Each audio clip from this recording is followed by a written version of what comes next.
হে good morning বন্ধুরা, কেমন আছো তোমরা সবাই? আই হোপ তোমরা সবাই ভালো আছো, আমিও ভালো আছি। তো আজকে বৃহস্পতিবার, লক্ষ্মীবার। তো কে কে ঘরে লক্ষ্মী পুজো দিচ্ছ সেটা একটু কমেন্ট সেকশানে বলবে। আর আজকের দিনটা প্রচুর ভালো। আজকে সকাল সকাল রোদ বেরিয়েছে, দেখা যাক কত সময় সেটা সাস্টেন থাকে।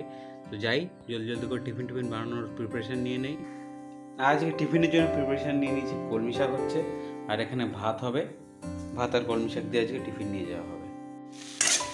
কড়াই ভর্তি তো দেখাচ্ছে, কিন্তু জানি না এটা গলার পরে, সেদ্ধ হওয়ার পরে কতটা বেঁচে থাকবে, দেখা যাক। বর্ষাটা বন্ধ হয়েছে দুদিন থেকে, কালকেও হয়নি আর আজকে তো হবে না মনে হচ্ছে। রোদ হচ্ছে প্রচুর পরিমাণে, জলটা একটু কম হয়েছে। তো এরকম রোদ ভালো লাগে না, একটু মেঘলা মেঘলা ভাব হবে তাহলে ভালো লাগবে। তাহলে এত গরমে প্রচুর পরিমাণে গরম থাকে, মনেই হয় না যে বর্ষাকালে যাচ্ছি, মনে হয় গরমকালে যাচ্ছে তেমন মনে হয়। তোমাদের সাথে একটা ইনসিডেন্ট না শেয়ার করে পারছি না, যে আজকে আমি কল্যাণী থেকে আসছিলাম, মানে দমদমে যাচ্ছিলাম। তো ট্রেনে উঠেছে টিটি, এবার 5 টাকার টিকিট কাটেনি কিছু লোক, তো সেজন্য কী করেছে, তারা ট্রেন থেকে নেমে গেছে। আর ইনসিডেন্টটা কেমন হয়েছে সেটা বলতে চাইবে।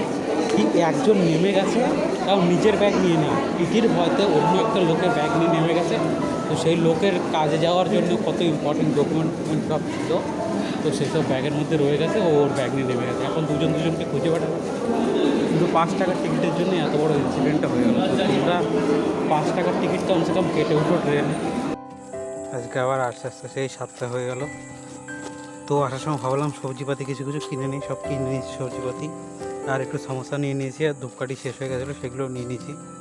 তো এখন যাচ্ছি ঘরে, দেখি ভাত আছে, শুধু রান্না বাড়া কিছু করিনি, দেখি কুমড়ো আছে, কুমড়োটাকে আজকে ভাজবো, সেটা দিয়ে রাতেরবেলা ডিনার হবে আজকে, সেটাই প্ল্যান করা আছে।